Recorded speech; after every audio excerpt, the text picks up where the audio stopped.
मनुष्य दरिद्रता से बच सकता है, रोगों से बच सकता है, खतरों से भी बच सकता है, लेकिन मृत्यु से बच सकता है क्या? दुनिया के सभी लोग इस प्रश्न का एक ही उत्तर देंगे, नहीं बच सकता। परंतु मनुष्य मृत्यु से बच सकता है।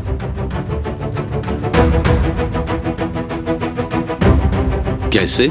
ये रहस्य आधार सहित आपके सामने प्रस्तुत करना ही इस प्रपंच रहस्य का उद्देश्य है।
पुराणों में भी भगवान शिव ने भक्त मार्कंडेय को मृत्यु से बचाया था।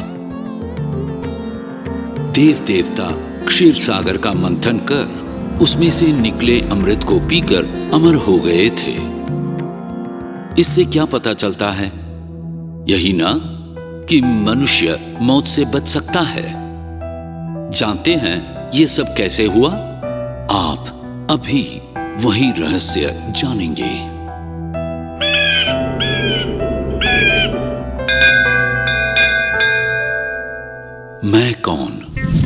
मैं कौन हूं? मतलब आप कौन हैं? इस सवाल का जवाब दे सकते हैं क्या? आंखों से नजर आने वाला ये शरीर और नजर ना आने वाले प्राण मतलब आत्मा, दोनों के मिलन से ही मनुष्य बनता है। शरीर अलग है, आत्मा अलग है। दोनों में से आप कौन हैं? शरीर या आत्मा? सब कहते हैं कि आत्मा को आंखों से नहीं देखा जा सकता, लेकिन ऐसा हो सकता है। आत्मा को आंखों से देख सकते हैं। इन आंखों से नहीं, ज्ञान की तीसरी आंख से आत्मा को देख सकते हैं। दोनों भवों के बीच, आंखों के पीछे, मस्तिष्क के मध्य एक सुंदर सितारे जैसी ज्योति बिंदु के रूप में चमकती हुई आत्मा, ज्ञान की तीसरी आंख से सब उसे देख सकते हैं। इसे ही मस्तक की आंख कहते हैं। गीता में भी आत्मा को दोनों भवों के बीच चमकता हुआ सितारा कहा गया है। जैसे कार को चलाने के लिए ड्राइवर चाहिए, वैसे ही इस शरीर के लिए ड्राइवर आत्मा ही है। वहां हमें कार और ड्राइवर दोनों अलग अलग स्पष्ट रूप से नजर आते हैं, लेकिन यहां सिर्फ शरीर ही आंखों से नजर आता है। आत्मा रूपी ड्राइवर को आंखों से नहीं देख सकते। इसलिए हम समझते हैं कि शरीर ही सब कुछ करता है। आत्मा जो कि ड्राइवर है, उसे भूल जाते हैं। आत्मा आंखों से ना दिखने वाली एक प्राण शक्ति। आत्मा को किसी भी प्रकार के शस्त्र से, अग्नि से, हवा से, पानी से नष्ट नहीं किया जा सकता। आत्मा की मृत्यु ही नहीं होती। हमारी आंखों से दिखने वाला ये शरीर झूठा है, विनाशी है।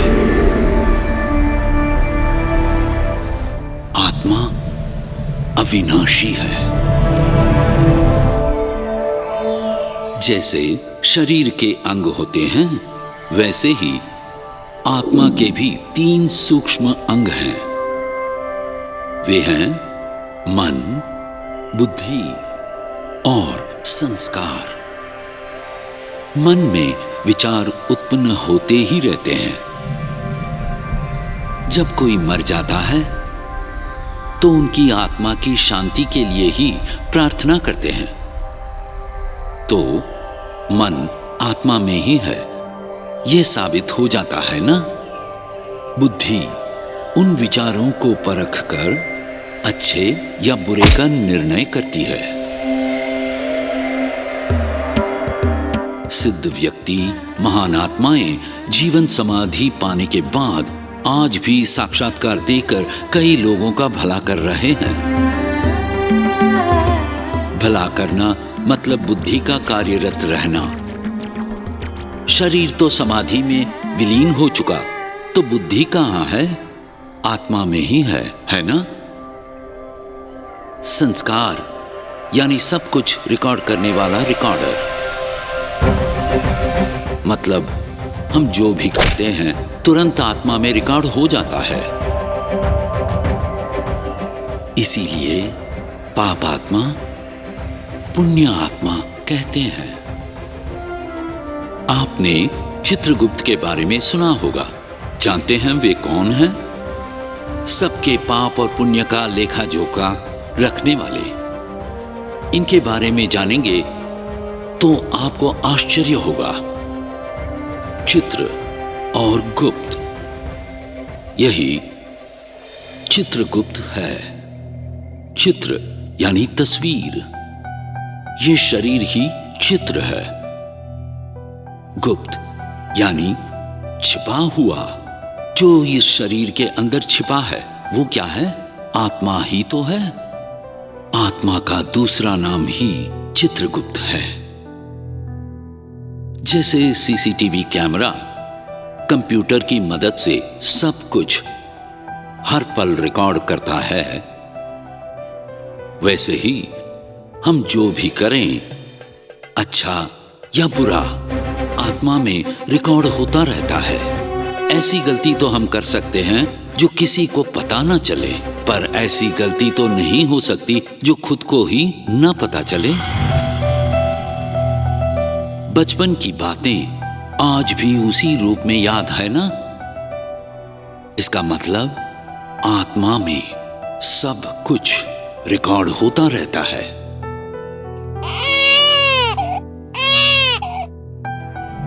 जन्म और मृत्यु ये शरीर के होते हैं, आत्मा के नहीं। जैसे हम वस्त्र बदलते हैं, वैसे ही आत्मा एक शरीर छोड़कर मां के गर्भ में जाकर नया शरीर ले लेती है। इसे ही पुनर्जन्म कहते हैं। आपने सिद्ध लोगों की कथाएं सुनी होंगी कि एक पिंजरा छोड़कर दूसरे पिंजरे में जाते हैं। एक शरीर से दूसरे शरीर में कौन जाता है? आत्मा ही तो जाती है। आत्मा इस जन्म में कैसे कर्म करती है, इसी से पुनर्जन्म निर्धारित होता है। पुण्य कर्म किए होंगे तो साहूकार के घर में, और पाप कर्म किए होंगे तो निर्धन के घर में जन्म लेकर फल भोगने पड़ते हैं। हम जैसे कर्म करते हैं उसी के अनुसार ही हमें अच्छा या बुरा फल मिलता है। कहते हैं ना, जैसा बोएंगे वैसा काटेंगे।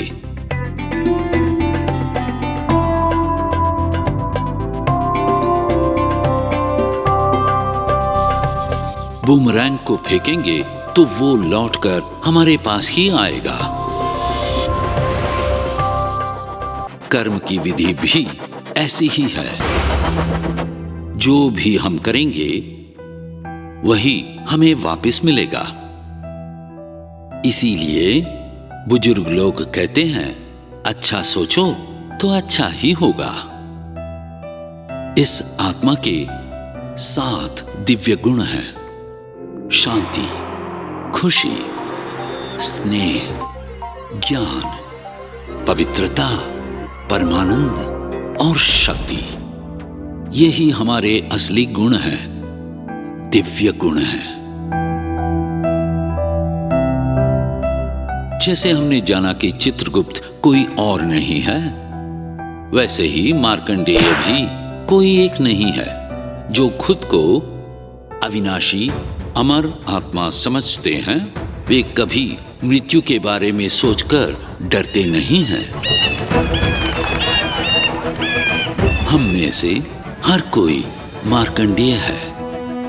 इसी प्रकार अमृत कोई द्रव्य नहीं बल्कि ज्ञान रूपी अमृत है। इस ज्ञान का बुद्धि से उपयोग करने वाला मैं एक अविनाशी आत्मा हूं। जो इस सत्य को समझेगा वो कभी मृत्यु से नहीं डरेगा। अब बताइए, मैं कौन हूं? मतलब आप कौन हैं? ये विनाशी शरीर या अविनाशी अमर आत्मा? ज्योति जगा लो, अंधेरा मिटा दो। ज्योति जगा लो, अंधेरा मिटा दो। ज्योति जगा लो। मैं आत्मा अविनाशी हूं। मेरी मृत्यु संभव ही नहीं। ये सत्य आप सब समझ चुके होंगे। आप सबको एक ऐसा समाचार सुनाने जा रहे हैं कि आप चौंक जाएंगे। झटका तो लगेगा मगर सुखद। हम सभी के 2 पिता हैं। यह सुनकर झटका तो लगा होगा, लेकिन सुखद है या नहीं, यह आप सुनने के बाद ही तय कीजिए। शरीर और आत्मा अलग अलग हैं, ये तो हमने देख लिया। जैसे इस विनाशी शरीर का पिता उसके जैसा होता है, वैसे ही अविनाशी आत्मा का भी तो पिता होना चाहिए। आत्मा कैसी है? एक ज्योतिर्बिंदु, सितारे जैसी। तो आत्मा के पिता भी वैसे ही होंगे ना। हम आत्मा हैं तो वे भी आत्मा ही हैं, पर उन्हें सब परमात्मा कहते हैं। परम पिता, परमात्मा अर्थात सबसे ऊंचे पिता। इस दुनिया में सबसे ऊंचा कौन है? ईश्वर ही तो है। इसलिए इस दुनिया में रहने वाले सभी लोग उन्हें ईश्वर, खुदा, प्रभु, यहोवा, गॉडफादर अलग अलग नामों से पुकारते हैं। हम सभी कौन हैं? आत्माएं। तो ईश्वर इस दुनिया में रहने वाली सभी आत्माओं का पिता है, ये साबित हो जाता है। हम सबका पिता भी है वो, हम सबका है ईश्वर भी वो। इस सृष्टि का मालिक है वो, हम सबका पिता ही है वो। हम सभी के 2 पिता हैं, ये सत्य है ना?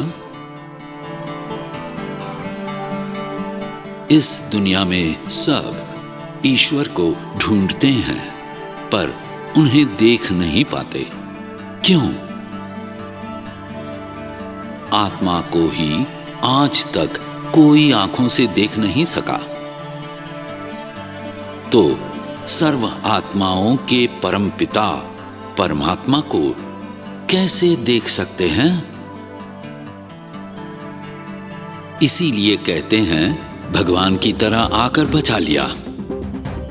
भगवान किसी भी रूप में आते हैं। हम जन्म मरण के चक्र में घिरे हैं, इसलिए शरीर को धारण करते हैं। ईश्वर जन्म मरण से परे हैं, इसलिए उनका कोई विशिष्ट शरीर नहीं है। मां के गर्भ से जन्म भी नहीं लेते हैं। तो क्या यह सच है कि ईश्वर प्रकाश है, एक ज्योति है? ये कैसे जानेंगे? इसका तो एक ही रास्ता है। इस दुनिया में अनेक धर्म हैं। हर धर्म के लोग ईश्वर के बारे में क्या बताते हैं? क्या ये कहते हैं कि ईश्वर एक ज्योति है? क्या सब ज्योति को ही नमन करते हैं? इस बात की खोज की जा सकती है। पहले हिंदू धर्म को देखते हैं।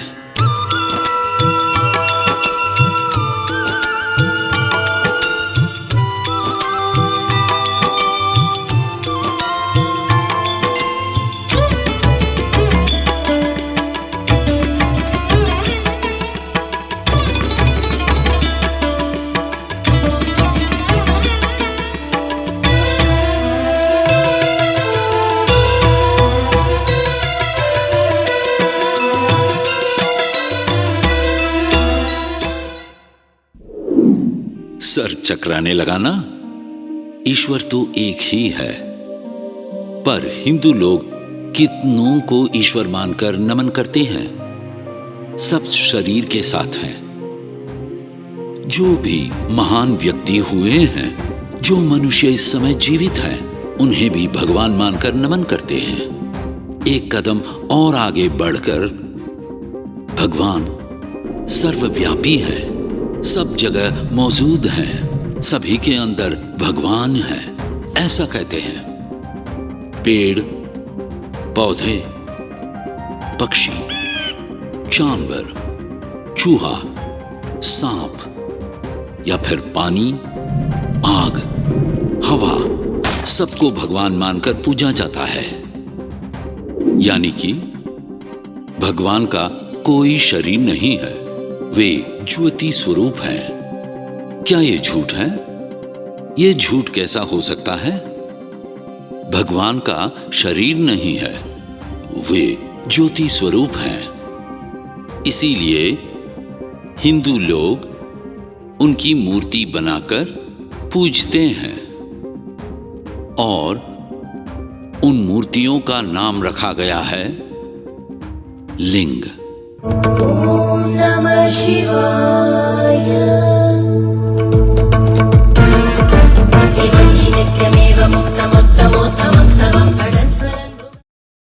ज्योतिर्लिंग भी कहा जाता है। शिव अनादि है, शिव अनंत है, जीवन मधुबन, शिव बसंत है। भारत में 12 ज्योतिर्लिंग बहुत प्रसिद्ध हैं।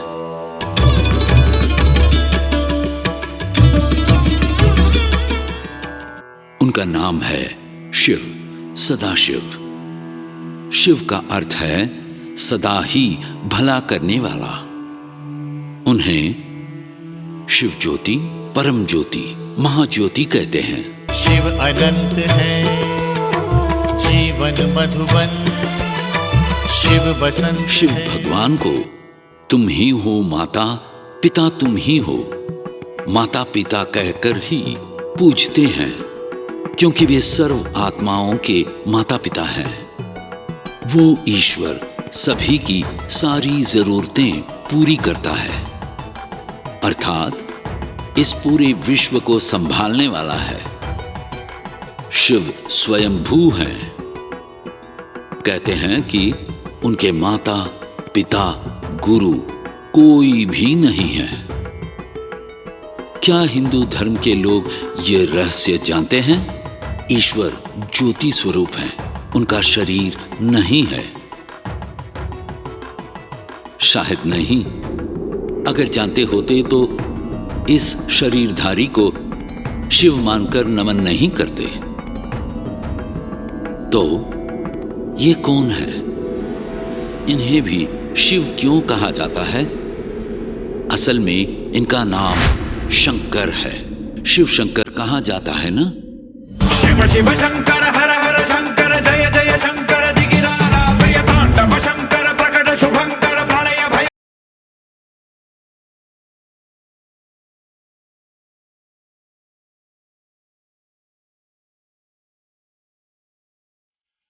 ईश्वर का शरीर नहीं है, इसलिए उन्हें जो भी कार्य करना है किसी के द्वारा ही करना है।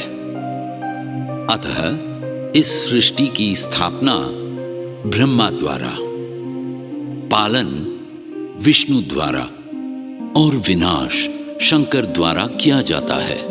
तीनों को शिव भगवान द्वारा रचे जाने से उनका नाम त्रिमूर्ति शिव होना चाहिए था।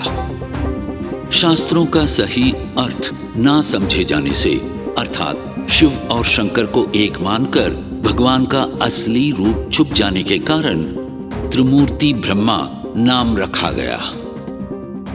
शिव को प्रेम का प्रतीक मानते हैं, लेकिन शंकर को विनाशकारी कहते हैं। माना जाता है कि वे अपना तीसरा नेत्र खोलेंगे तो दुनिया का विनाश हो जाएगा। वे भी शिवलिंग के सामने बैठकर ध्यान करते हैं, तो ये सिद्ध होता है कि इनसे भी ऊपर ज्योति स्वरूप शिव भगवान है। शंकर को कैसे दिखाया जाता है? शरीर पर वस्त्र धारण किए बिना, क्योंकि भगवान शिव शरीर रूपी वस्त्र धारण नहीं करते हैं। इसी का उल्लेख करने के लिए शंकर को बिना वस्त्रों के दिखाया जाता है। फिर इन शरीरधारियों को भी भगवान मानकर क्यों पूजा जाता है? जैसे ईसा मसीह, बुद्ध इस धरती पर जीवन बिताकर गए और उनके अनुयायी उनकी मूर्तियां बनाकर पूजा करते हैं, इसी तरह ये सब दिव्य गुणों वाले देव देवता भी इस भारत भूमि पर मानव जीवन बिताकर गए हैं।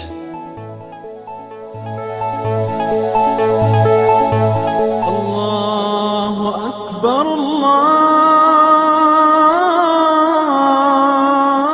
दूसरा धर्म इस्लाम। इस धर्म के लोग भगवान को अल्लाह कहते हैं। ये भी कहते हैं कि भगवान को कोई शरीर नहीं, कोई रूप नहीं है। शरीर नहीं है ये बात तो ठीक है, लेकिन रूप नहीं है ये कहना ठीक नहीं होगा। ईश्वर का रूप सितारे की तरह ज्योति बिंदु है। इनके पूज्य ग्रंथ कुरान में भी ऐसा लिखा है। नबी ने भी अल्लाह को नूर कहा है। नूर का मतलब है प्रकाश, रोशनी। मक्का में संग-ए-अस्वथ नामक ज्योति रूप का पत्थर है। वे इसे श्रद्धा से नमन करते हैं। वह पत्थर भी देखने में लिंग जैसा ही है। इस्लाम धर्म में भी यही कहते हैं कि भगवान का कोई शरीर नहीं, वे सितारे जैसे प्रकाशमान हैं।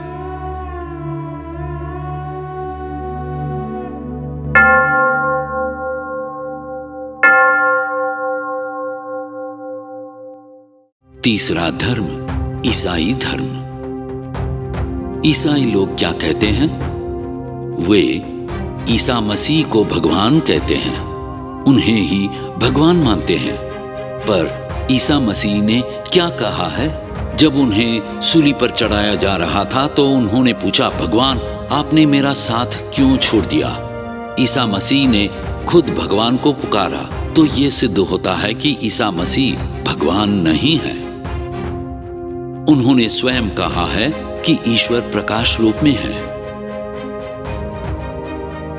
ईसाइयों के पवित्र ग्रंथ बाइबल में भी इसी बात की पुष्टि की गई है।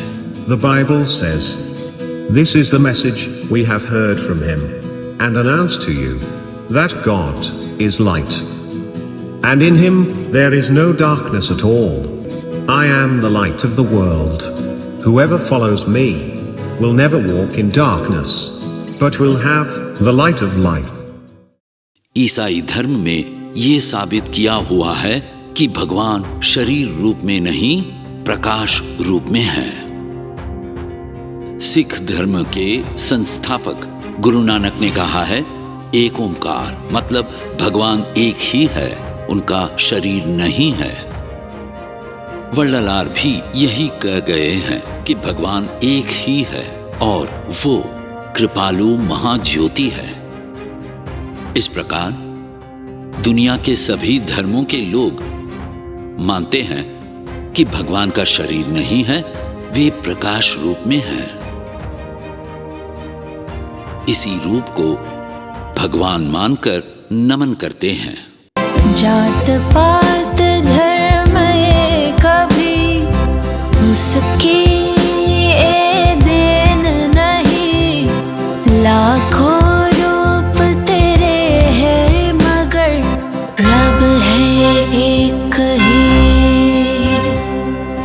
रब है एक ही। 100 रूप देने से भी भगवान एक ही हैं, तो उन्हें अलग अलग नामों से क्यों पुकारते हैं?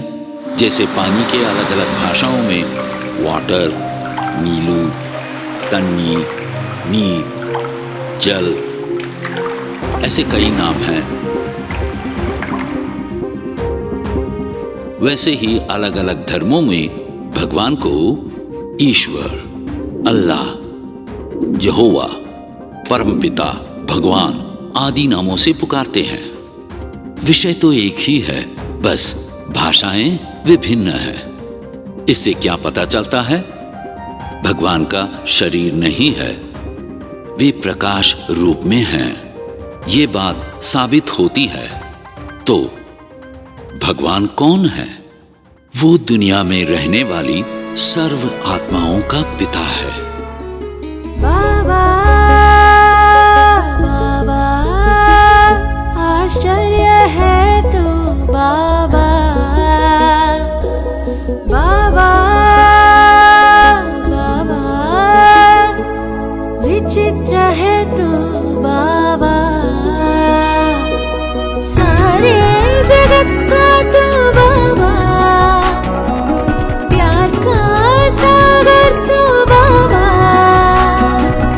तेरी तलाश तो अब पूरी हो गई, मेरी खामी सभी अब खत्म हो गई। बाबा बाबा आश्चर्य है तो बाबा। यह रहस्य दुनिया में किसी और को मालूम है? शायद ही हो। आत्मा कौन है, परमात्मा कौन है, ये रहस्य तो अब आप जान गए हैं, लेकिन सिर्फ जानना ही काफी है क्या? आप उनसे मिलना नहीं चाहते? भगवान से मिलना है तो पहले ये जानना होगा कि वे कहाँ हैं। इस दुनिया के रचयिता को भगवान कहते हैं, तो उनकी बनाई पूरी दुनिया को देखना है। कहां से देख सकेंगे? ऊपर आकाश में होंगे तभी देख सकेंगे ना। ईसा मसीह ने भी आकाश की ओर देखकर यही पुकारा था, परलोक में रहने वाले परमपिता। किसी की मृत्यु हो जाती है तो ऊपर की ओर देखकर ही कहते हैं परलोक चला गया। तो भगवान ऊपर ही रहता होगा ना। ठीक है, भगवान ऊपर हैं, हम उनके बच्चे हैं, तो हमें भी उनके साथ ऊपर ही रहना चाहिए ना। उनको छोड़कर यहां क्यों आ गए? यहां आकर क्या कर रहे हैं? आइए अभी उस रहस्य को भी जान लेंगे। शिवपुरी है धाम मेरा, परलोक परमपुरी मेरा धाम, छोड़ जिस काम से आया हूँ यहाँ वो करना है। दुनिया की बातों से अब मुझको क्या लेना, शिव बाबा की ही बातें मुझको सुनना है, सुनाना है। पापों की दुनिया के बंधनों में उलझा था, याद से ही शिव बाबा की मुक्त हुआ। कुल 3 लोक है। पहला धरती लोक, जिस लोक में हम रहते हैं।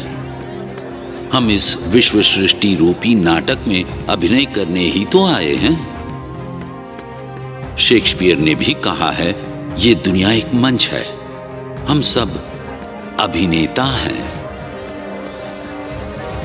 ये दुनिया नाटक का मंच है, तो हम सब मंच पर अभिनय करने वाले अभिनेता ही हुए ना। ये शरीर वस्त्रों के समान है जो हम पहनते हैं। जैसे नाटक में हर दृश्य के अनुसार अभिनेताओं के कपड़े बदलते रहते हैं, उसी तरह हम हर जन्म में अलग अलग शरीर लेकर अभिनय शुरू करते हैं। दूसरा है सूक्ष्म लोक। सफेद प्रकाश के इस लोक को ही उड़ते फरिश्तों की दुनिया कहा जाता है। तीसरा है आत्मलोक, स्वर्णिम लाल रंग के प्रकाश की दुनिया, जहां परमात्मा शिव का वास है। हम सब आत्माएं भी यहीं रहती थीं।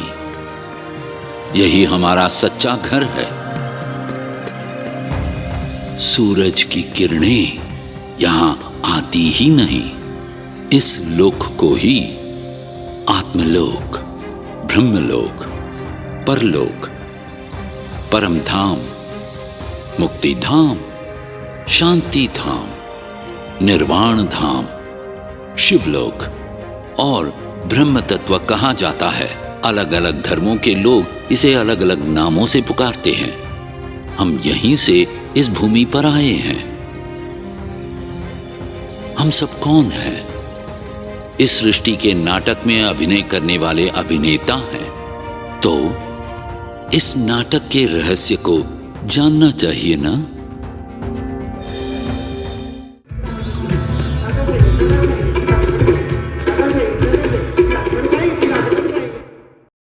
आमतौर पर नाटक 3 घंटे का होता है, लेकिन इस विश्व सृष्टि के नाटक की अवधि सुनेंगे तो आप हैरान रह जाएंगे। 5000 वर्ष। इस नाटक को एक बार शुरू होकर खत्म होने में 5000 साल लगते हैं। इस नाटक में भगवान भी एक अभिनेता हैं। वे क्लाइमैक्स सीन में ही आते हैं। नाटक खत्म होते ही फिर से शुरू हो जाता है। वही अभिनेता उसी शरीर में एक बार फिर अभिनय करेंगे। जैसे कोई फिल्म शूट करने के बाद रिलीज हो जाए तो चाहे जितनी बार भी देखें बदलती नहीं, है ना? वैसे ही इस सृष्टि का नाटक भी नहीं बदलता। हर 5000 सालों के बाद फिर से दोहराया जाता है। 5000 सालों तक चलने वाले विश्व सृष्टि के इस नाटक की पूरी कहानी एक शब्द में कहा जा सकता है। संकल्प ही इस सृष्टि को रचते हैं। वही संकल्प इस दुनिया का विनाश करते हैं। और भी संक्षेप में कहें तो संकल्प ही जीवन है। यानी जैसा हम सोचते हैं वैसा ही हमारा जीवन होता है।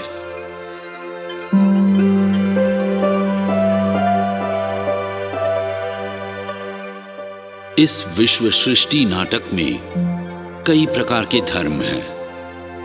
हर एक धर्म की आत्माएं अपना अभिनय यथार्थ रूप से कर रही हैं। इसमें 4 मुख्य धर्म हैं। पहला, आदि सनातन देवी देवता धर्म। दूसरा, इस्लाम धर्म। तीसरा, बौद्ध धर्म। चौथा, ईसाई धर्म। इन 4 धर्मों की आत्माएं ही इस सृष्टि के नाटक का आधार हैं। आपने स्वस्तिक चिन्ह देखा होगा। जैसे घड़ी हमें समय दिखाती है, वैसे ही 5000 वर्ष चलने इस सृष्टि नाटक की घड़ी है स्वस्तिक चिन्ह। ये 4 समान भागों में बंटा हुआ होता है। सतयुग, त्रेता युग, द्वापर युग और कलयुग। प्रत्येक युग 1250 सालों का होता है। चारों युग मिलकर कुल 5000 वर्ष। इसको ही एक कल्प कहा जाता है। आज से 2500 वर्ष पहले ईसा मसीह ने आकर ईसाई धर्म की स्थापना की। उनसे 250 वर्ष पहले बुद्ध ने बौद्ध धर्म की स्थापना की। बुद्ध से 250 वर्ष पहले इब्राहिम ने इस्लाम धर्म स्थापित किया। इन तीनों धर्मों को आए हुए 2500 साल हो चुके हैं। इन धर्मों के आने से पहले 2500 सालों तक एक आदि सनातन देव देवता धर्म की आत्माएं ही इस सृष्टि में अभिनय करती रही। इस तरह 5000 वर्ष पूरे हुए। सतयुग में लक्ष्मी नारायण ही राज्य करते थे। त्रेता युग में सीता राम राज्य करते थे। इन 2500 सालों में देव देवताओं ने एक दूसरे के साथ मिलजुल कर शांति से एक परिवार की तरह आरोग्यपूर्वक खुशी से मृत्यु, दुख, रोना ये सब ना जानते हुए जिंदगी बिताई। इसी को स्वर्ग यानी वैकुंठ कहते हैं। इसके प्रमाण भी हैं। ईसाई धर्म के पुण्य ग्रंथ बाइबल में भी लिखा हुआ है कि 3000 साल पहले इस भूमि पर स्वर्ग था। तो ईसा मसीह को आए 2000 वर्ष हुए। उनके आने से 3000 वर्ष पहले यानी कि कुल 5000 वर्ष इस विश्व सृष्टि नाटक की आयु 5000 वर्ष है। ये तो साबित हो गया। अंत में आता है कलयुग। कई धर्मों के आने से लड़ाई, झगड़ा और हलचल होने के कारण लोग शांति खो देते हैं। आजकल इस दुनिया में दुख के ही दृश्य नजर आते हैं।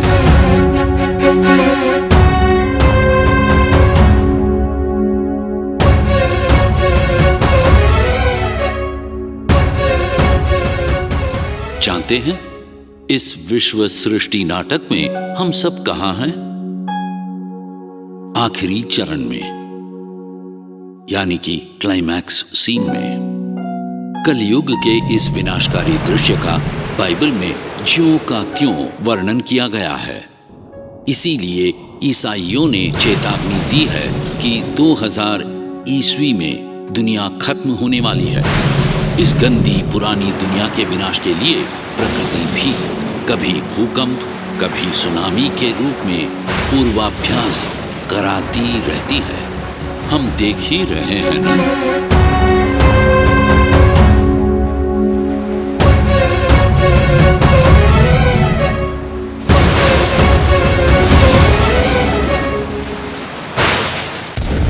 सभी देशों ने परमाणु हथियार तैयार कर रखे हैं। तीसरे विश्व युद्ध के लिए तैयार बैठे हैं। इसका क्या अर्थ है? इसका अर्थ है कि अब नाटक खत्म होने वाला है। हमने देखा कि क्लाइमैक्स सीन में अभिनय करने के लिए भगवान इस भूमि पर आएंगे। वे यहां किस लिए आएंगे? अधर्म को मिटाकर फिर से धर्म की स्थापना करने के लिए। अगर भगवान भूमि पर नहीं आएंगे तो ये विश्व सृष्टि नाटक पूरा कैसे होगा? हमारा ये जीवन जैसे भी हम जी रहे हैं, हमारे संगी साथी जो धन कमाया है सब कुछ सच मानकर जी रहे हैं। कुछ भी सच नहीं है, सब नाटक है। कांटों का जंगल हुई दुनिया सारी, आज है उसकी कल अपनी बारी। झूठे हैं रिश्ते सब झूठी यारी, नाटक है दुनिया ये मायावी।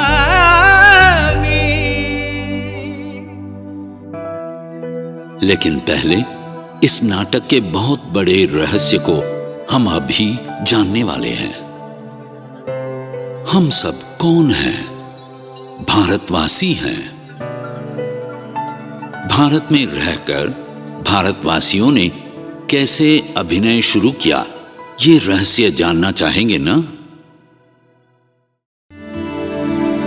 भारत की कहानी, भारतवासियों की कहानी, यानी कि देवी देवताओं के 84 जन्मों की अद्भुत कहानी।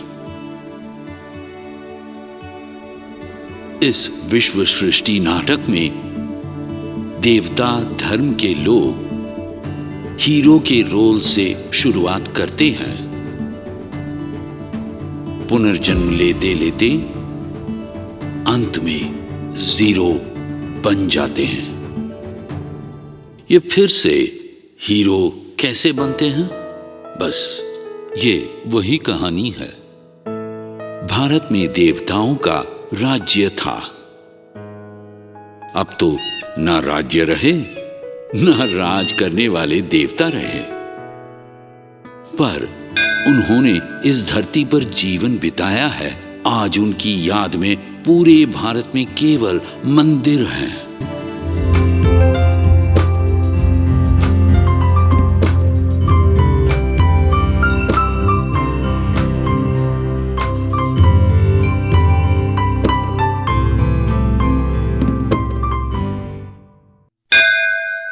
अब हम उन्हीं की कहानी देखेंगे।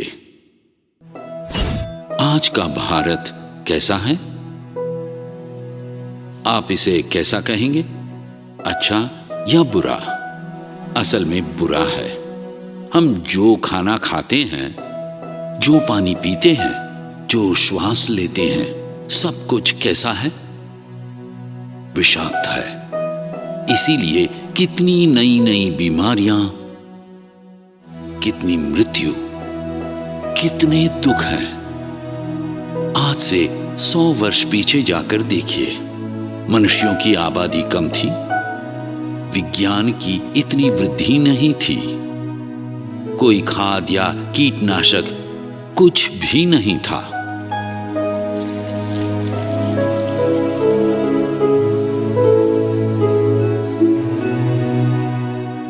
बीमारियां नहीं थी, जैविक खाना था, शरीर स्वस्थ, आयु भी ज्यादा थी। कहते हैं कि सब संतुष्टि से, शांति से, खुशी से, संयुक्त परिवार में एकता से रहते थे। अगर सिर्फ 100 साल पहले इतने कम लोग इतनी खुशी से रहते थे, तो 5000 साल पहले का भारत कैसा रहा होगा? भगवान द्वारा पहले पहल रची गई ये दुनिया कैसी रही होगी? आप खुद ही सोचिए।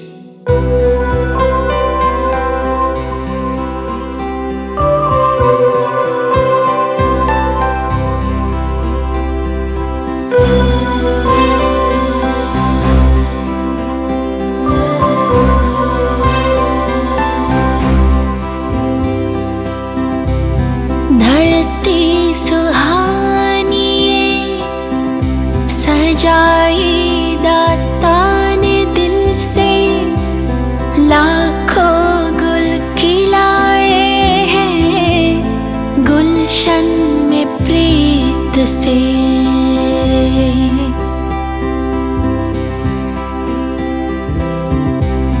धरती सुहानी सजाई दाता ने दिल से, लाखों गुल खिलाए हैं गुलशन में प्रीत से। आज तो भारत बुरा और पुराना लग रहा है। यही भारत देश 5000 साल पहले एकदम नया स्वर्ग वैकुंठ था। आदि सनातन देवी देवता धर्म की आत्माएं ही इस विश्व सृष्टि नाटक में अभिनय करने आई थी। देवी देवताओं की कुल संख्या सिर्फ 9 लाख थी। सतयुग में अलग अलग राज्यों में कृष्ण और राधा राजकुमार और राजकुमारी के रूप में रहते थे। इन्हें स्वयंवर के बाद पट्टाभिषेक के समय ही लक्ष्मी नारायण कहा गया। इसलिए कृष्ण का जन्म दिवस सब मनाते हैं, नारायण का कोई नहीं मनाता, क्योंकि कृष्ण और नारायण एक ही हैं। विष्णु लक्ष्मी नारायण का प्रतीक है, इसलिए विष्णु कोई अलग व्यक्ति नहीं है। इनका वंश है सूर्य वंश, इसलिए सूर्य नारायण कहा जाता है। इनका कुल है देवता कुल। सतयुग में सभी देवता एकता से एक ही परिवार में शांति से खुशी से जीते थे। मृत्यु, दुख, रोना वहां कुछ भी नहीं थी। सब अपने को आत्मा समझकर रहते थे। बूढ़े हो जाने पर ये सोचकर खुश होते हैं कि फिर से बच्चे के शरीर में जाएंगे, इसलिए इसे अमरलोक कहा जाता था। सत्यलोक में जन्म लेके उस जीवन का वरदान मिले, जहाँ प्रेम से आशीर्वाद से भरा हो जीवन, कोई न दुख मिले, विकार कोई ना हो, जहाँ वो पावन सुख संसार मिले। काम, क्रोध, लोभ, मोह और अहंकार नामक 5 विष वहां नहीं है। वहां बच्चा भी संकल्प शक्ति से ही पैदा होता है। जैसे महाभारत में सूर्य द्वारा कुंती के पुत्र कर्ण ने जन्म लिया, वैसे ही सतयुग में 1250 वर्षों में देवी देवता 8 जन्म लेते हैं। इसके बाद त्रेता युग शुरू होता है। त्रेता युग में सीता और राम का राज्य है। सतयुग में पहले जन्म ले चुके कृष्ण भी अलग नाम से अलग रूप में जन्म लेते हैं।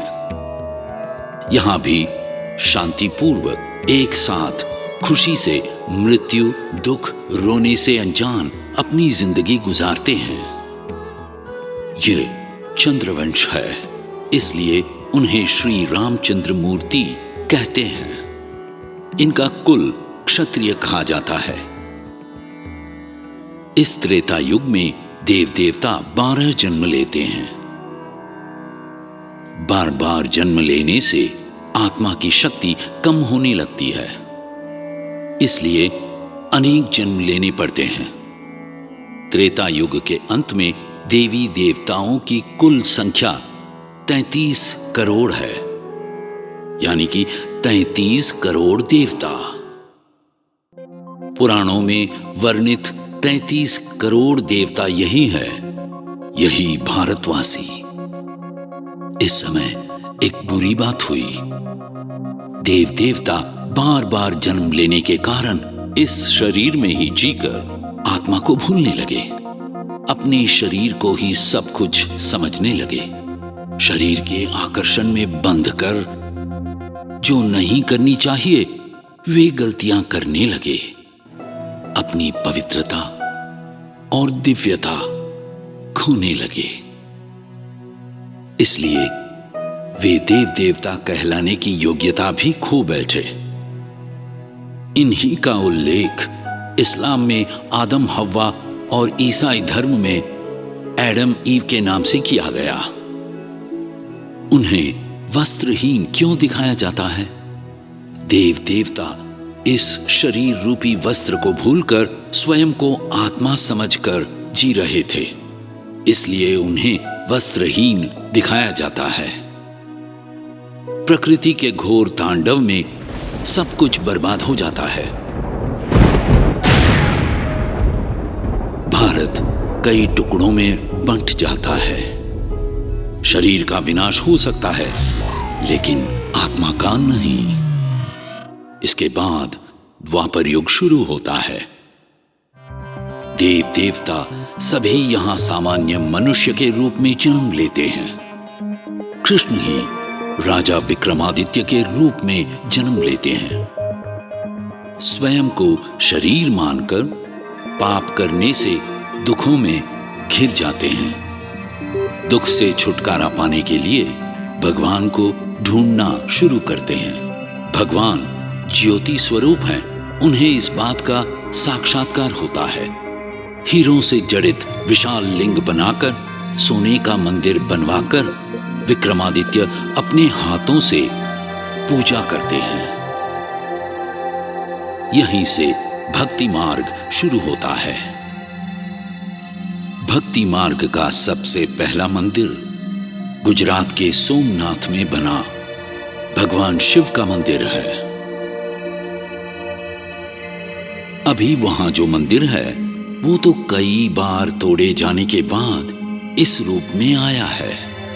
इतिहास कहता है कि मोहम्मद गजनी इस मंदिर को लूटने के लिए 17 बार अपनी सेना लेकर आया था। दुख कम नहीं होता, बढ़ता ही जाता है।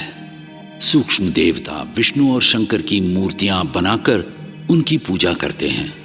फिर जो हम शुरुआत में थे उसी रूप की मूर्तियां बनाकर पूजने लगते हैं।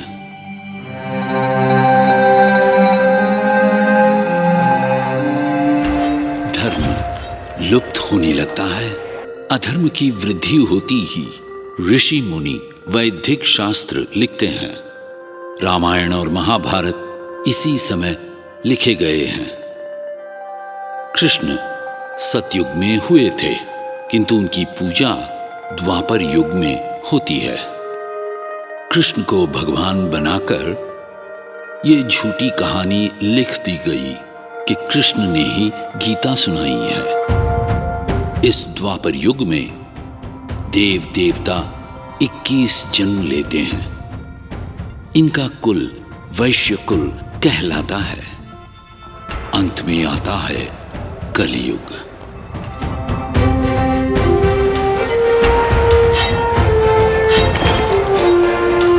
इस कलियुग में मनुष्यों के साथ मिलकर रहने वाले देव देवता धर्म के लोग 42 जन्म लेते हैं। इनका कुल है शूद्र कुल। जो सतयुग और त्रेता युग में देव देवता थे, वे इस सत्य को भूलकर साधारण मनुष्य की तरह जी रहे हैं। इनकी पहचान कैसे करें? बहुत सरल है। इस विश्व सृष्टि नाटक में कितने मुख्य धर्म देखे थे? 4 धर्म। कौन कौन से? आदि सनातन देव देवता धर्म, इस्लाम धर्म, बौद्ध धर्म, ईसाई धर्म। आज इनमें से 3 धर्म ही बचे हैं। देव देवता धर्म जो सबसे पहले आया था, अब नहीं है, गायब हो गया। पर एक नए धर्म हिंदू धर्म की स्थापना हुई, जिस पर शायद किसी ने गौर नहीं किया। एक ऐसा धर्म जो 5000 वर्ष के इस विश्व सृष्टि नाटक में हमने देखा ही नहीं। आदि शंकराचार्य ने भी संन्यास धर्म की ही स्थापना की है, हिंदू धर्म की नहीं। तो ये हिंदू धर्म कहां से आया? हिंदू धर्म की स्थापना किसने की? किसी ने भी नहीं की, ये खुद ही बन गया। जैसे ईसाई उस धर्म की स्थापना करने वाले ईसा मसीह को नमन करते हैं, बौद्ध धर्म के अनुयायी अपने धर्म की स्थापना करने वाले बुद्ध को नमन करते हैं, वैसे ही जो खुद को हिंदू कहते हैं वे किसको नमन करते हैं? शिव भगवान को ही पूजते हैं, है ना? फिर कृष्ण, लक्ष्मी नारायण, सीता राम को ही पूजते हैं। राम जय राम जय जय राम, श्री राम जय राम जय जय राम, श्री राम जय राम जय जय राम। तो फिर हिंदू कौन है? वे आदि सनातन देव देवता धर्म के वही देव देवता हैं। जरा सोचिए, सतयुग में लक्ष्मी नारायण का राज्य ही भारत के लिए स्वर्ग था। आज भी हिंदू लोग वैकुंठ एकादशी पर विष्णु के मंदिर में जाने की परंपरा निभाते हैं। वे लंबी कतारों में खड़े होकर स्वर्ग के द्वार खुलने का इंतजार करते हैं। तो हिंदू कौन है? वही जो आदि सनातन देव देवता धर्म के 33 करोड़ देवताओं के रूप में रहते थे। तो उन्होंने खुद को हिंदू क्यों कहा? आत्मा को भूलकर शरीर को ही सब कुछ समझकर पाप कर्म करने के कारण साधारण मनुष्य के रूप में जन्म लिया। वे सच्चाई को भूल गए कि हम कौन हैं, तो अपने को हिंदू के नाम से पुकारने लगे। ऐसे ही हिंदू धर्म शुरू हुआ। भारत हमारे देश का पुराना नाम है, इसलिए महाभारत नाम रखा गया था। इंडिया, हिंदुस्तान ये बाद में ही आया है ना? आप और स्पष्ट रूप से समझना चाहेंगे? उदाहरण के लिए महात्मा गांधी थे, लेकिन अब नहीं है। उनके साथ क्या हुआ? गोली मारकर हत्या कर दी गई। लेकिन शरीर ही विनाशी है, आत्मा तो अविनाशी है। वही आत्मा दूसरा जन्म लेती है।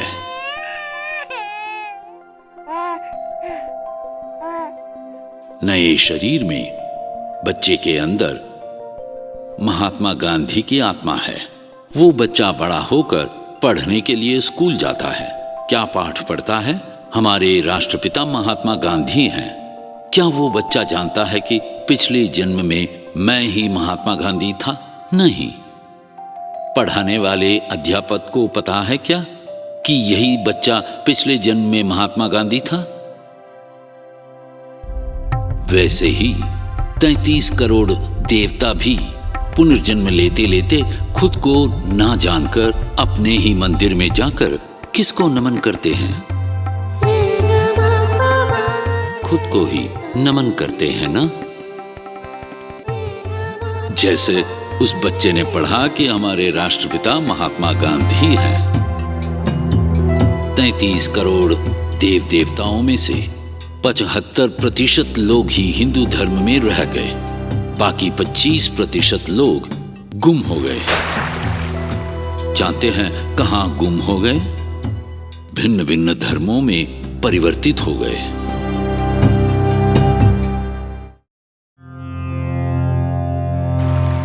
आप कौन हैं? ये सत्य तो समझ गए ना? आप लोग कौन हैं? भारतवासी हैं। 33 करोड़ देवताओं के रूप में आप सब ही इस भारत में रह चुके हैं। अब साधारण रूप में हैं।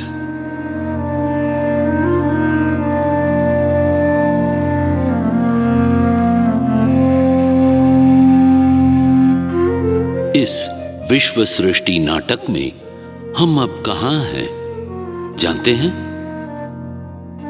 नाटक के अंतिम चरण में, यानी कि क्लाइमैक्स का दृश्य चल रहा है।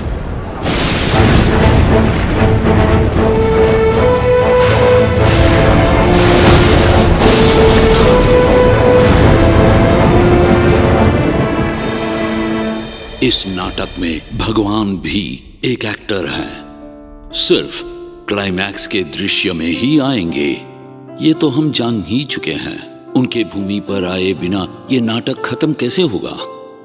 हमने देखा कि इस नाटक में कुल 4 युग हैं, परंतु एक पांचवा युग भी है, ये कोई नहीं जानता। किसी शास्त्र में भी इसके बारे में नहीं लिखा है। जैसे सागर और नदी मिले तो संगम कहते हैं, वैसे ही कलयुग और सतयुग के मिलने के बीच के इस युग को संगम युग कहते हैं। ये युग हीरे के समान है, सतयुग से भी ऊंचा है, क्योंकि इस युग में ही भगवान इस भूमि पर आते हैं। कलयुग के अंत में अभी अधर्म अत्यधिक उच्च कोटि में है ना? भगवान यहां अधर्म को मिटाकर फिर से धर्म की स्थापना करने के लिए ही आते हैं। जानते हैं कौन सा धर्म?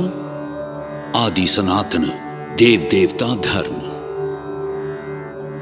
जब ये भारत 2500 वर्षों तक स्वर्ग था, तब तक देव देवता धर्म ही था। आज और सभी धर्म है, बस देव देवता धर्म ही नहीं है।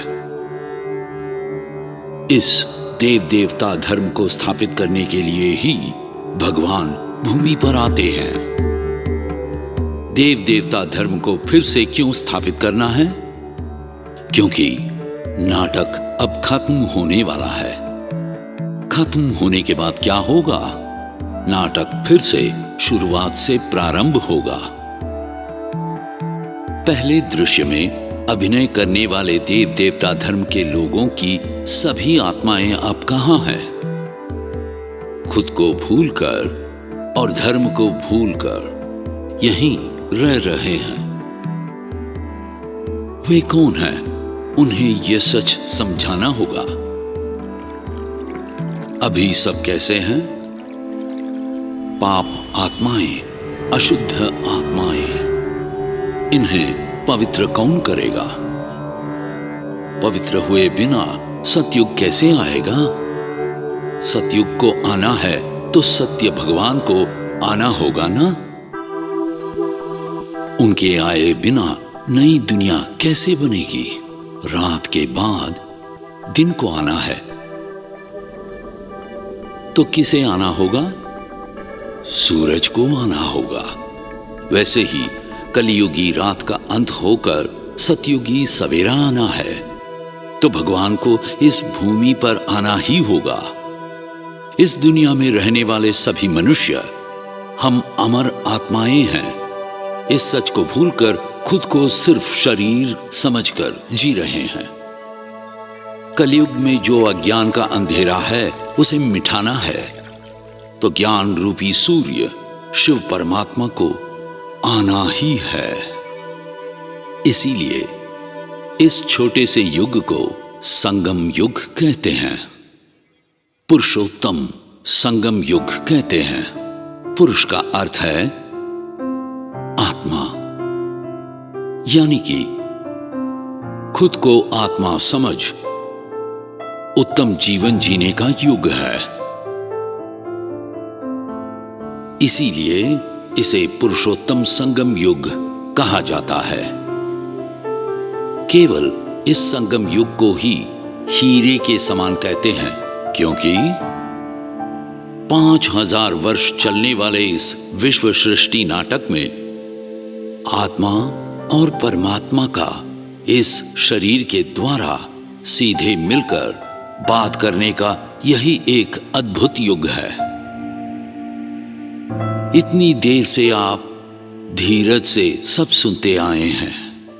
आत्मा, परमात्मा और ये विश्व सृष्टि नाटक, इस रहस्य के बारे में कौन बता सकता है? शुरू में अभिनय करने आए देव देवता बता पाएंगे, या बीच में आए ऋषि मुनि महान लोग बता पाएंगे?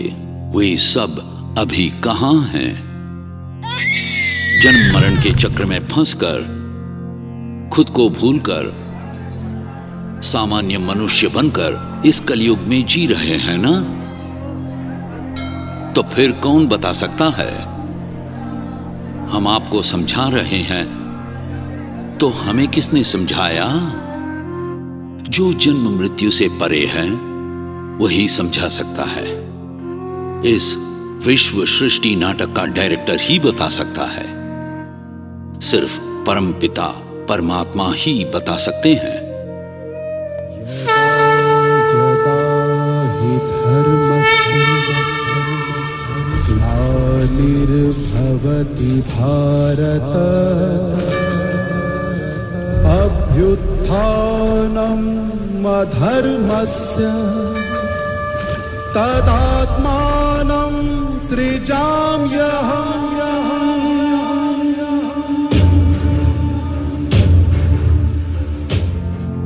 जब इस भूमि पर धर्म खो जाता है और अधर्म बढ़ जाता है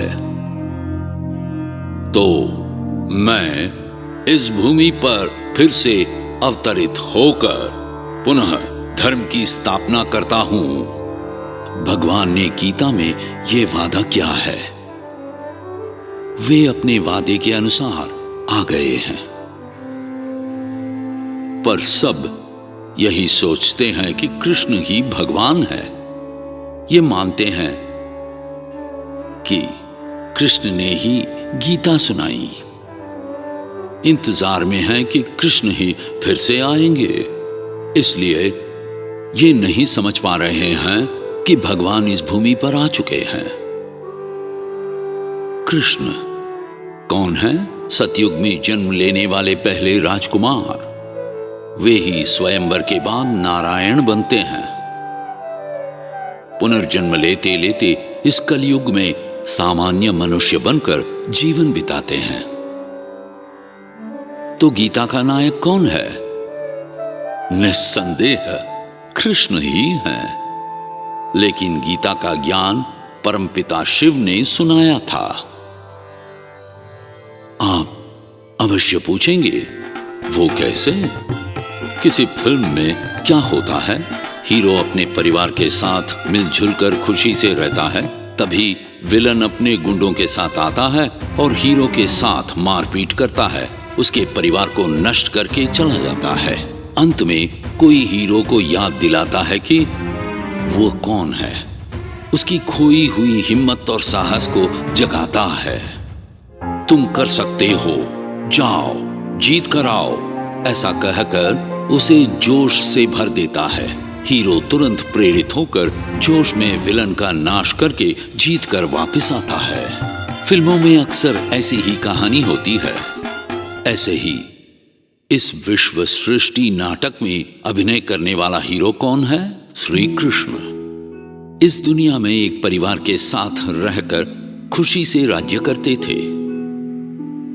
तभी विलन के रूप में रावण उनके परिवार में प्रवेश कर उनके जीवन को बर्बाद करने लगता है। उनके राज्य को ध्वस्त करके उन्हें निर्धन याचक बना देता है। आप सोच रहे होंगे, रामायण का रावण यहां कैसे आ गया? रावण कौन है? वो तो लंका पर शासन करने वाला राजा है। रावण के कितने सिर हैं? 10 सिर। किसी मनुष्य के 10 सिर होते हैं क्या? सोचने वाली बात है ना? तो ये रावण कौन है? रावण नाम के पात्र की रचना क्यों और कैसे हुई? द्वापर युग में देव देवता इस सत्य को भूल गए कि हम आत्माएं हैं और स्वयं को शरीर मानकर जीने लगे। इसलिए काम, क्रोध, लोभ, मोह और अहंकार जैसे 5 विकार, 5 दुर्गुण उन दोनों के अंदर प्रवेश करने लगे। अर्थात 5 पुरुषों के और 5 स्त्रियों के, कुल 10। इसी को 10 सिर वाला रावण मानकर एक पात्र को नाम दे दिया। रावण ने किसका अपहरण करके उसे कैद में रखा था? सीता को। यहां सीता आत्मा को संदर्भित करती है। लंका अर्थात सिर्फ श्रीलंका देश नहीं, अब तो पूरी दुनिया ही लंका है। क्योंकि आज पूरी दुनिया ही रावण रूपी 5 विकारों में फंसी हुई है। यहां राम शिव परमात्मा को संदर्भित करते हैं। इस दुनिया में रहने वाले सभी लोगों को रावण रूपी 5 विकारों से छुड़ाने के लिए ही शिव परमात्मा हमारे सम्मुख आए हुए हैं। राम ने सीता पर संदेह करते हुए अग्नि परीक्षा देने को क्यों कहा? द्वापर युग से 2500 सालों तक आत्मा में पाप रूपी दाग लगते रहे और वो दूषित हो गई। आत्मा पवित्रता खो देती है। पाप को मिटाने के लिए भक्ति मार्ग में क्या करते हैं? गंगा में स्नान करते हैं। उस गंगा में स्नान करने से शरीर की गंदगी दूर होती है। आत्मा में लगे हुए पापों के दाग नहीं जाएंगे। शंकर की जटाओं से गंगा को निकलते हुए दिखाते हैं। सिर से ज्ञान निकलेगा कि जल निकलेगा? ज्ञान यानी बुद्धिमत्ता ही आएगी। शिव परमात्मा स्वयं दे रहे हैं। इस ज्ञान गंगा में जो भी नहाएगा उस आत्मा में लगे पापों के दाग धुल जाएंगे। अग्नि परीक्षा का अर्थ है स्वयं को आत्मा समझकर परमात्मा के प्यार में डूब जाओगे तो उस योग अग्नि में आत्मा के सब पाप जलकर राख हो जाएंगे। आत्मा पवित्र सोना बन जाएगी। इसी को रामायण में एक बड़ी कहानी के रूप में लिखा गया है। गीता क्या है? धर्म क्या है? अधर्म क्या है? इसकी राह बताने वाला ग्रंथ गीता है। कृष्ण सतयुग में हुए लेकिन उन्हें नमन करने लगे द्वापर युग में। इसलिए शास्त्रों में लिखा है कि कृष्ण द्वापर युग में हुए। कहते हैं कि महाभारत का युद्ध भी उसी समय हुआ था।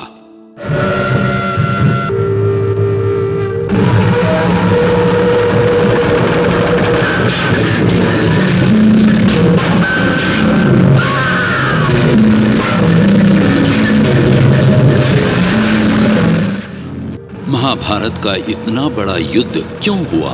अधर्म को मिटाकर धर्म की स्थापना करने के लिए। इस कलयुग के मुकाबले द्वापर युग में मनुष्यों का स्वभाव बहुत अच्छा था।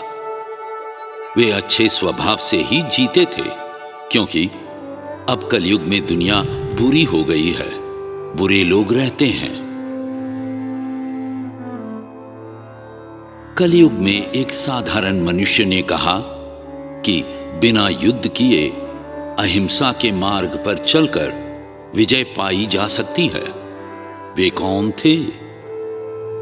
हमारे राष्ट्रपिता महात्मा गांधी। कलयुग में रहने वाले एक साधारण मनुष्य ने बिना लड़ाई किए अहिंसा के रास्ते पर चलकर जीत हासिल कर ली, तो द्वापर युग में भगवान के समान ऊंचे कहे जाने वाले कृष्ण ने क्यों स्वयं आगे बढ़कर युद्ध की शुरुआत की? एक साधारण मनुष्य में जो शक्ति थी वो भगवान कहे जाने वाले कृष्ण में क्यों नहीं थी? सोचने वाली बात है ना? कृष्ण रहते थे सतयुग में, कृष्णा की पूजा की द्वापर युग में। इसलिए कृष्ण को भगवान मानकर शास्त्रों में असत्य कहानियां लिख दी गई कि कृष्ण ने गीता सुनाई। वास्तव में गीता सुनाने वाले शिव परमात्मा हैं, लेकिन पिता के नाम की जगह पुत्र का नाम यानी कृष्ण का नाम डाल दिया गया। जैसे शिव और शंकर को एक ही कहा गया था, वैसे ही भगवान के नाम को बदलकर कितनी बड़ी गड़बड़ हो गई। जैसा कि शास्त्रों में कहते हैं, द्वापर युग में महाभारत का युद्ध हुआ, तो द्वापर युग के बाद क्या आना चाहिए था? सतयुग ही आना चाहिए था, है ना? लेकिन नहीं आया, कलयुग ही आया है। भगवान कहने वाले कृष्ण धर्म की स्थापना के लिए युद्ध करेंगे तो सतयुग आएगा कि कलयुग आएगा? इससे क्या पता चलता है? महाभारत की लड़ाई द्वापर युग में हुई ही नहीं। फिर कब हुई? हुई नहीं, होने वाली है। अब इस कलयुग में आगे होने वाली है, क्योंकि कलयुग के बाद क्या आने वाला है? सतयुग। और सतयुग की स्थापना कौन कर सकता है? स्वयं भगवान, केवल शिव परमात्मा ही कर सकते हैं। भगवान कब आए, ये जानकर आप सबको झटका लगेगा। शिव भगवान को इस भूमि पर अवतरित हुए 85 वर्ष से ज्यादा हो गए हैं। सुनते ही झटका लगता है ना? क्योंकि हम यहां जी रहे हैं इस बात से अनजान कि भगवान यहां आ चुके हैं। 20 साल पहले दूध पीने वाले गणेश की कहानी कोई भूल सकता है क्या?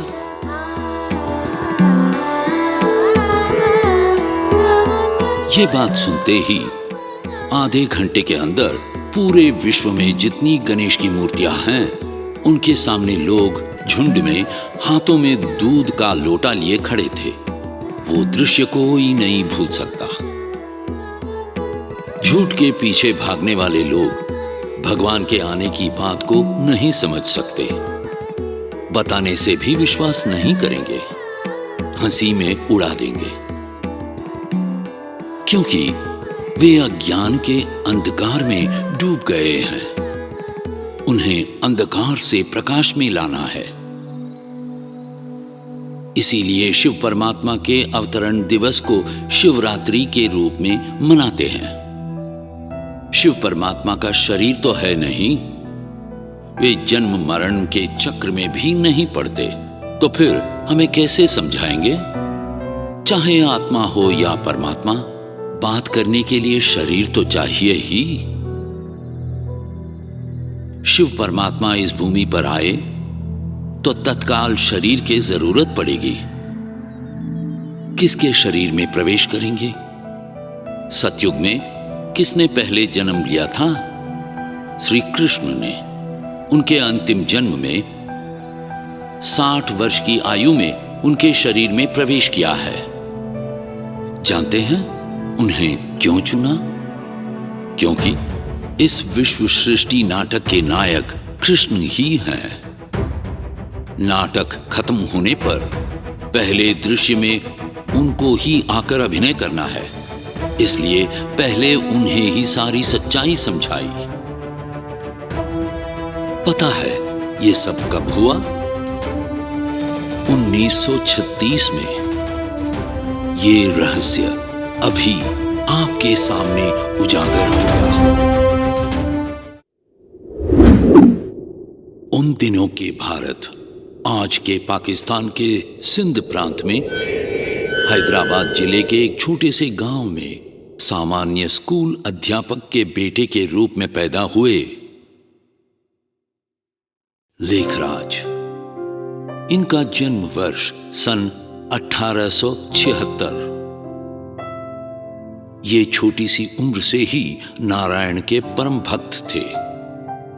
मजेदार बात यह है कि अगले जन्म में सतयुग में ये ही कृष्ण के रूप में जन्म लेकर स्वयंवर के बाद नारायण बनते हैं। पढ़ाई में उतनी दिलचस्पी ना होने के कारण गेहूं का व्यापार करने लगे, फिर हीरे के व्यापार में लग गए। कहते हैं ना, वो देता है तो छप्पर फाड़ कर देता है। बस हीरों के व्यापार में पैसे बरसने लगे। लेखराज बड़े करोड़पति बन गए। मुंबई कलकत्ता में इनका हीरों का व्यापार बहुत निखरने लगा। सब प्यार से उन्हें दादा कहने लगे। दादा अर्थात बड़े भाई। इनकी पत्नी का नाम यशोदा था। 2 बेटे और 3 बेटियां थी। नारायण के भक्त होने के कारण अपने बेटों का नाम उन्होंने कृष्ण और नारायण रखा।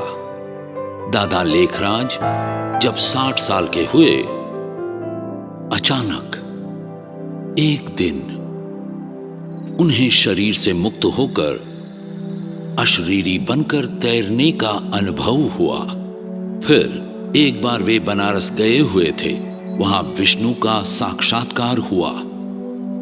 ये तुम ही हो, ऐसा कहकर विष्णु अदृश्य हो गए। उन्हें अपने मामा मूलचंद की मृत्यु की खबर मिलती है। कुछ दिनों के बाद मामा की मृत्यु का साक्षात्कार होता है। आत्मा शरीर छोड़कर बाहर जा रही है, ऐसा दृश्य दिखाई दिया। शरीर ही मरता है, आत्मा को मृत्यु नहीं। ये सत्य समझ में आया। फिर एक दिन कृष्ण का साक्षात्कार होता है। ये तुम ही हो, ऐसा कहकर वे अदृश्य हो जाते हैं। दादा लेखराज सोचने लगे, मुझे ऐसे साक्षात्कार दिखाकर समझाने वाले कौन हैं? अंत में ये सत्य समझ लेते हैं कि भगवान ही है।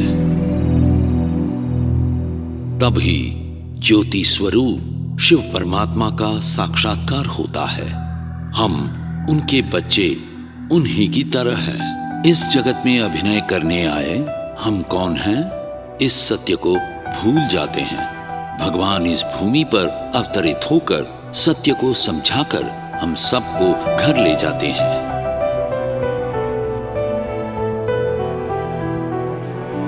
इस दुनिया का विनाश कैसे होता है, ये दृश्य भी देखते हैं। भयानक लड़ाई होता है। परमाणु हथियारों के विस्फोट से सब कुछ बिखर जाता है। उस समय तो परमाणु हथियारों की खोज भी नहीं हुई थी। भारत में नागरिक दंगों के कारण लोग एक दूसरे के साथ मारकाट करते हैं। खून की नदियां बहती हैं। लोग चीखते चिल्लाते तड़पते हैं। प्रकृति के प्रकोप से सारी दुनिया का विनाश हो जाता है। फिर से महाभारत का युद्ध होने वाला है, इस सत्य को समझ जाते हैं। इसी तरह 1 वर्ष तक भगवान उनकी आत्मा को इस प्रकार के दृश्य दिखाकर ये समझाते हैं कि तुम ही कृष्ण बनोगे। क्योंकि कलयुग में आत्मा में कुछ भी समझने की शक्ति नहीं बची है। दादा ने व्यापार से किनारा कर लिया। एक रात शिव परमात्मा दादा के शरीर में प्रवेश करके ये सत्य समझाते हैं कि वे असल में कौन है।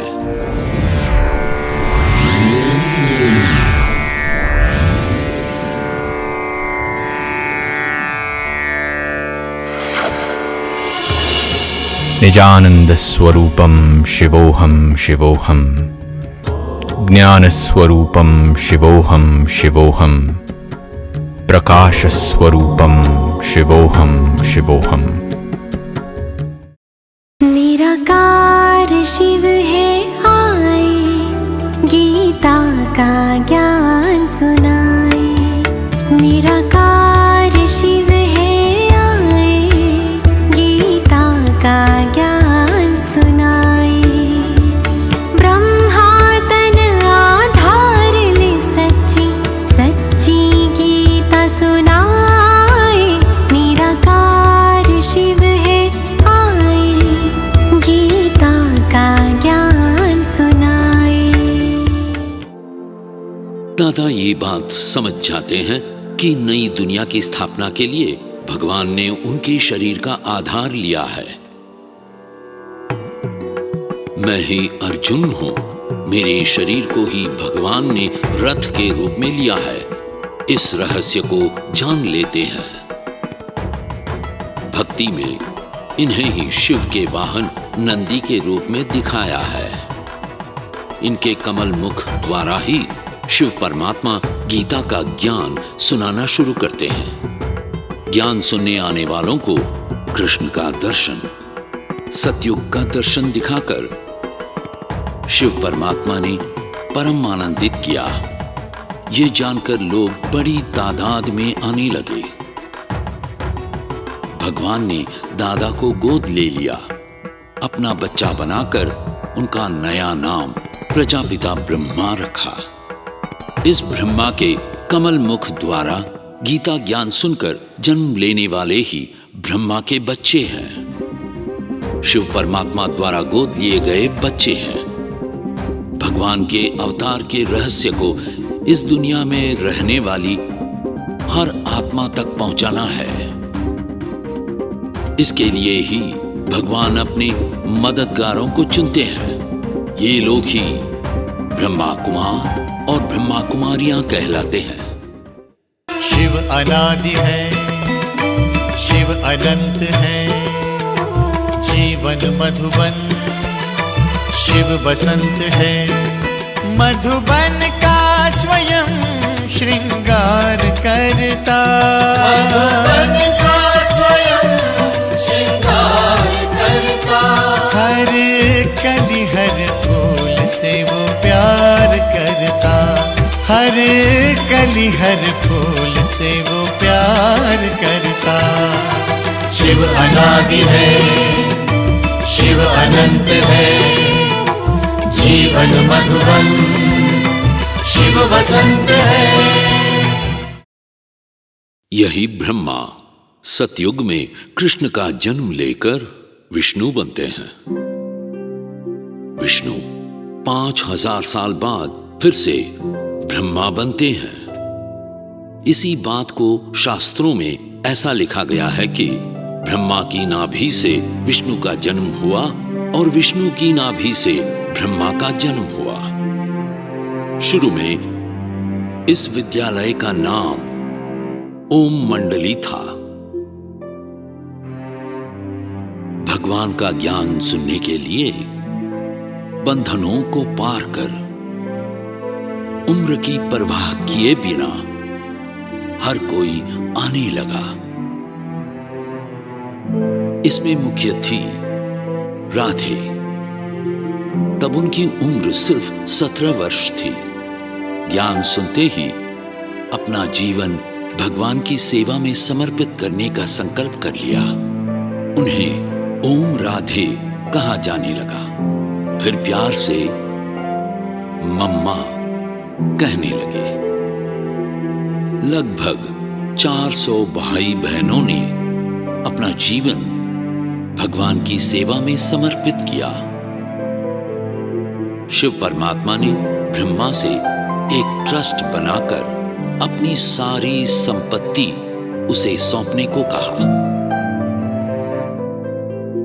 ब्रह्मा ने तुरंत भगवान की आज्ञा को स्वीकार करके सन 1937 के अक्टूबर महीने में ओम राधे को मुख्य प्रशासिका बनाकर इनके साथ 8 महिलाओं की एक समिति द्वारा प्रजापिता ब्रह्मा कुमारी ईश्वरीय विश्वविद्यालय के नाम से प्रशासनिक व्यवस्था चलाने की जिम्मेदारी सौंपी।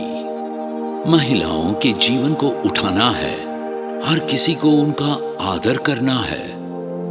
इस समाज में महिलाओं का गौरव बढ़ाना है, उन्हें ऊंचे स्तर पर पहुंचाना है। इसलिए शिव परमात्मा ने महिलाओं को महत्व दिया था। ज्ञान कलश महिलाओं के शीश पर रखा था। सिर्फ भारत को ही नहीं, इस पूरी दुनिया को उठाकर खड़ा करने की जिम्मेदारी महिलाओं को ही सौंपी थी। विष के समान काम, क्रोध, लोभ, मोह और अहंकार नाम के 5 विकारों के कारण ही आपकी जिंदगी बिगड़ गई है। इन्हें छोड़ देने का उपदेश दिया। उस समय ओम मंडली को बहुत विरोध का सामना करना पड़ा। पुरुषों ने ध्यान कक्ष पर पथराव किया, उसे आग लगाकर जला दिया। अखबारों में बदनाम करने के लिए झूठी खबरें छपवाई। इस विषय को अमेरिका के एक पत्रकार ने बढ़ा चढ़ाकर प्रकाशित किया। सन 1947 में इंडिया और पाकिस्तान का बंटवारा हुआ।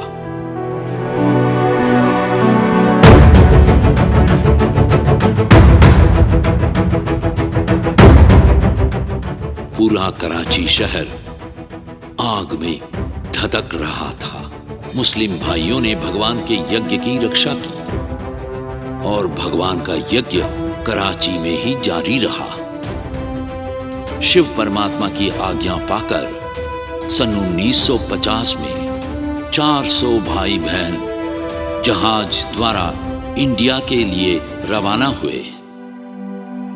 इंडिया आने पर रेलगाड़ी से राजस्थान के माउंट आबू पहुंचे। सीधे शिव परमात्मा से गीता ज्ञान सुनकर हर एक बहन ज्ञान गंगा बनकर तैयार हुई। भगवान की प्यार भरी आज्ञा क्या है जानते हैं? सिर्फ इंडिया ही नहीं, इस दुनिया में रहने वाले सभी लोगों तक भगवान के अवतार का रहस्य और इस ईश्वरीय ज्ञान को पहुंचाना है। सभी बहनें सिंधी समुदाय के बड़े बड़े करोड़पतियों के घर में जन्म लेकर बिना किसी कठिनाई के पली बढ़ी थी। सच्चे भगवान को समझ लेने के कारण इस दुनिया के सभी सुखों को त्याग कर, सब मित्रों संबंधियों से अलग होकर भगवान की सेवा में अपने पूरा जीवन अर्पण कर भगवान के अवतार का रहस्य बताने के लिए रवाना हुई।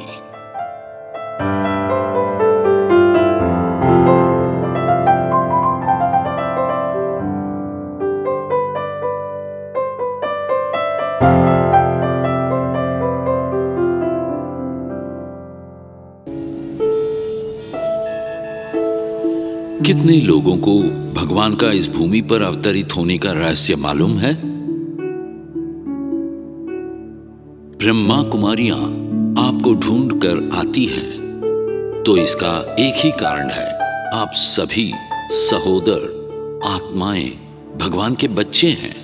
इतना ही नहीं, भारतवासी जो 33 करोड़ देव देवताओं के रूप में स्वर्ग में रह रहे थे, भगवान का परिचय देकर आपकी जिंदगी को हीरे के समान बदलने के लिए ही आती हैं। सतयुग त्रेता युग इन 2500 वर्षों में हम ही राज करते थे। आत्मा को भूलकर खुद को शरीर समझने की गलती करने के कारण राज्य खो बैठे। अच्छा, कलयुग तो अब खत्म होने वाला है। उसके बाद क्या आता है? सतयुग आता है। सतयुग में सोने के महल में मृत्यु रहित जीवन कौन जिएंगे? हम सब भारतवासी ही होंगे।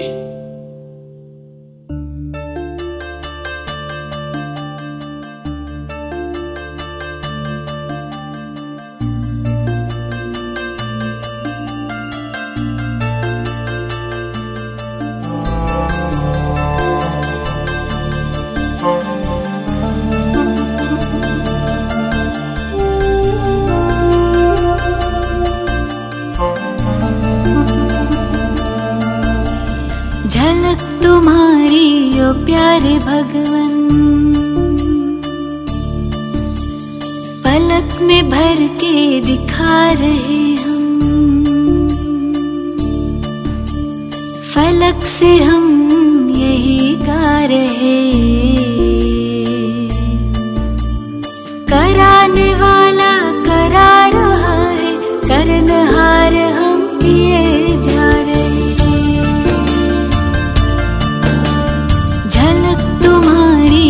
प्यारे भगवन, पलक में भर के दिखा रहे हम। फलक से हम यही गा रहे, कराने वाला करा रहा है, करनहार हम किए जा रहे। झलक तुम्हारी ओ प्यारे भगवन।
प्रसन्न प्रभु की पालना से तुम ही बने हो हमारे पालक।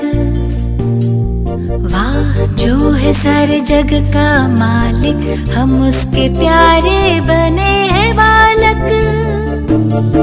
हुक्म ही हुक्म चला रहा है, हम सच्चे दिल से किए जा रहे।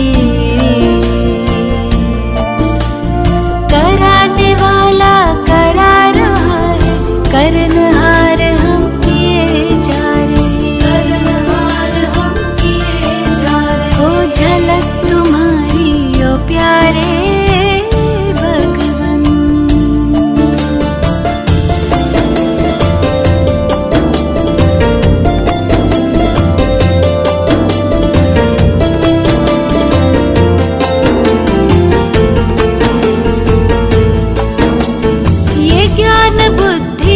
सब तुम्हारा, बस ध्यान इतना हमें है धरना। हम भी तुम्हारे, सब है तुम्हारा, अहंकार किस बात का करना। तेरे हवाले कश्ती हमारी, बड़े प्यार से लिए जा रहे।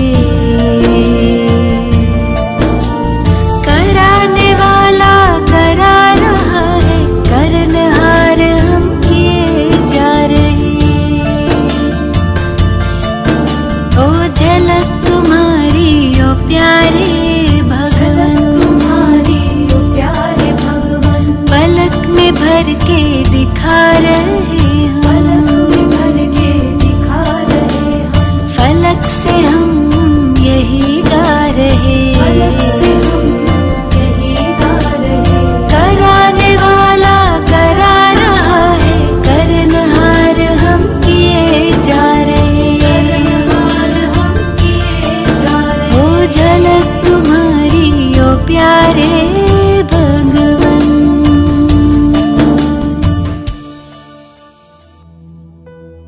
कलयुग खत्म होने पर सतयुग में फिर से हमें ही राज्य करना होगा। वहां कैसे राज करना है, इसको सिखाने का नाम ही राजयोग है, यानी राजयोग ध्यान। ध्यान क्या है मालूम है? जैसे सेलफोन को चार्ज करके इस्तेमाल करते हैं, रात तक चार्जिंग खत्म हो जाती है, फिर से चार्ज करके अगले दिन इस्तेमाल करना शुरू करते हैं। वैसे ही हम सभी की 84 जन्म लेकर अभिनय करते करते आत्मा में मौजूद शक्तियां समाप्त हो गई हैं। अब उन्हें रिचार्ज करना है, तब ही अगले 5000 वर्ष अभिनय कर सकते हैं। इस संगम युग में आत्मा परमात्मा से दिव्य गुणों और दिव्य शक्तियों को कैसे प्राप्त करे, इसे सिखाने का नाम ही राजयोग है।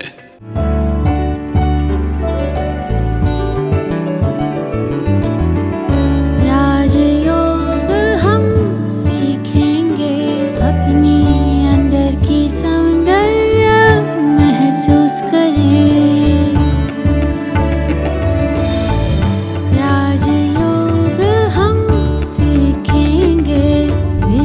जग की रचना को जाने, तुमको अपना परिचय देते, तुम्हारे सब कुछ स्पष्ट कराते। भेद भावना मिट जाते, सद्भावना खिल जाते। प्रकृति से और प्रभु से हमें जोड़ने वाला पुल जीवन का राजयोग हम सीखेंगे। इस जग की रचना को जाने।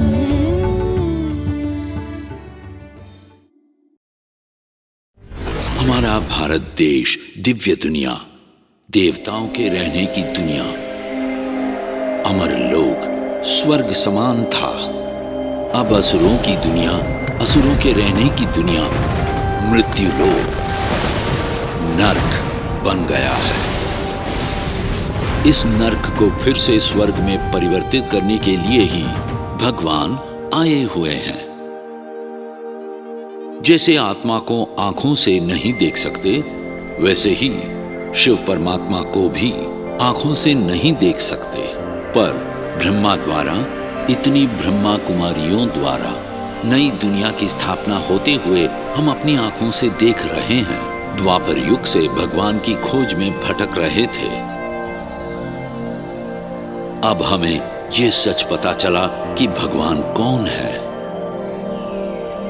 पर बेचारे भक्त लोग अभी भी भगवान की खोज में मंदिर से मंदिर भटक रहे हैं, पैसे और समय को खो रहे हैं। वे सब कौन हैं जो 33 करोड़ देवताओं के रूप में इसी भारत देश में हमारे भाई बहनों की तरह हमारे साथ रहते थे?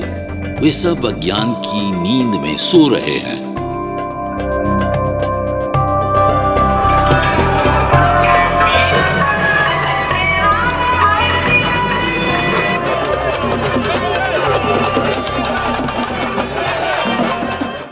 भगवान पिछले 85 सालों से ब्रह्मा कुमारियों के जरिए जागरूकता पैदा करने की कोशिश कर रहे हैं। फिर भी अज्ञान की गहरी नींद में डूबे हुए लोगों को कौन जगा सकता है? कौन सी शक्ति उन्हें जगा सकती है? केवल एक ही शक्ति उनको जगा सकती है। जानते हैं वो कौन सी शक्ति है? वो है मीडिया, समाचार पत्र, दूरदर्शन, सिनेमा। केवल यही एक शक्ति दुनिया को पलटकर अपनी ओर देखने पर मजबूर कर सकती है, क्योंकि इस विश्व सृष्टि नाटक में भगवान ने इन्हें भी एक महत्वपूर्ण भूमिका दी है। इन्हीं की आवाज से भारत में जो कुंभकर्ण की भांति सो रहे हैं, वे जाग सकते हैं। पत्रिकाओं, दूरदर्शन, सिनेमा में काम करने वाले सभी भाई बहनों, आपको रोमांचक खबर ही चाहिए ना? इससे ज्यादा रोमांचक खबर दुनिया में कुछ हो सकती है क्या? दान करेंगे तो पुण्य मिलेगा, ऐसा कहते हैं। यदि दान करोड़ गुना पुण्य जमा करेगा, आप उन्हें प्राण ही दान में देने वाले हैं। यानी बिना मृत्यु के आत्मा इस सत्य को महसूस कराने वाले हैं। ज्योति जगा लो, अंधेरा मिटा